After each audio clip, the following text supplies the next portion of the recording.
I'm Anna Atkinson. I work as an artist in residence at Chantry. I'm employed by Culture Shift, which is exactly as it says in the title, shifting the cultures of creativity within the classroom. Currently working with Year 1, and I also work as an art therapist.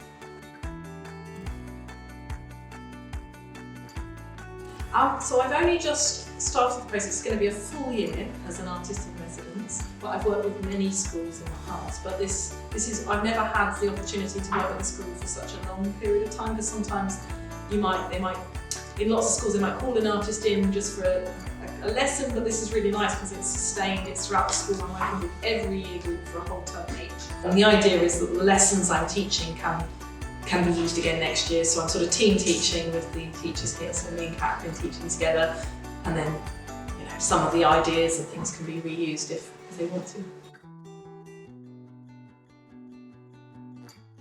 I trained as an art therapist 10 years ago, so art therapy is always sort of there in my practice, but I also work as an artist as well, and I've worked with lots of schools, secondary and primary.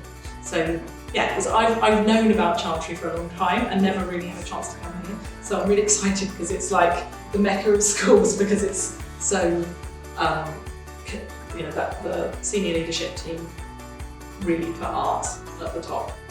Often there's a challenge in terms of getting every teacher on board. That's the real thing, because you often get some teachers that love art, and that's great. But I think here there's a real sense of getting every teacher confident in the language of art, because often there's this idea that art is just drawing, but really there's so many skills and it's not just drawing. So kind of expanding on what art is and not keeping it as a standalone subject, so that it has cross-curricular links with every subject. So we looked at wellbeing today, but another time it might be geography, using artists who use maps, or history, looking at art history.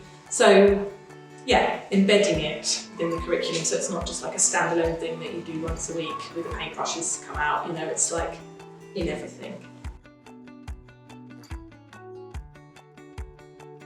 Yeah, to me the two aren't separable. Art and wellbeing. Creativity helps us problem solve, and I think the creative industries are always a growing industry in this country. Like, if you can be creative in your mind, you can do many jobs. So it's like a skill that people overlook, I think. And you get a lot of pupils who have got SEN needs, and art is something they can totally access because it's just based on imagination and there's no right or wrong. So for a lot of pupils that have performance anxiety, it's like, there's not a wrong way to do it. It's just creative practice, and it's just about doing it lots.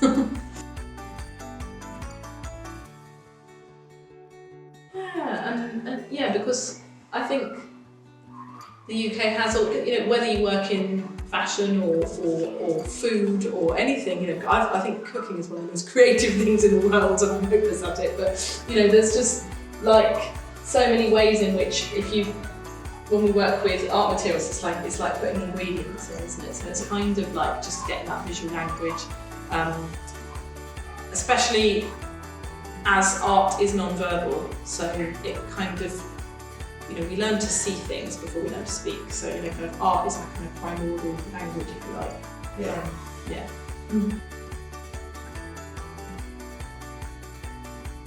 I think it puts pupils on more of an equal playing field, in that you've got ones that do have communication difficulties or struggle with certain subjects. But I feel like with art, everyone gets involved and everyone enjoys it. It's not because it hasn't got that kind of, this is the right way of doing it, this is the wrong way of doing it. It's like, more English or maths, there is a correct way, that whereas art, it's like everyone can do it and everyone is equal.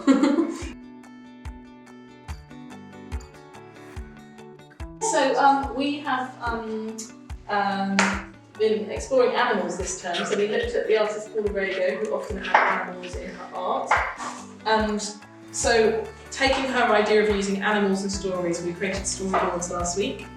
We're trying to look at more female artists, more contemporary artists who are connected to political change, so environmentalism being part of that. Yeah, just diversifying the curriculum a bit more. Next week we're doing dioramas, so we're going to be making miniature worlds for their animals to go in, combining the kind of portal idea with the story idea. So it kind of brings it together in a 3D piece. I think it's really important to get artists in schools because I think artists sometimes have a very different way of seeing the world, and I think just sometimes as well it's really lovely to have people of different professionals coming in and sharing their practices, because it brings in something different to, you know, the everyday stuff. It's like it brings out aspirations and yeah, just to know that everyone's an artist really, and when they meet a real artist they're like, oh, it's just a normal person. Yeah, everyone's an artist.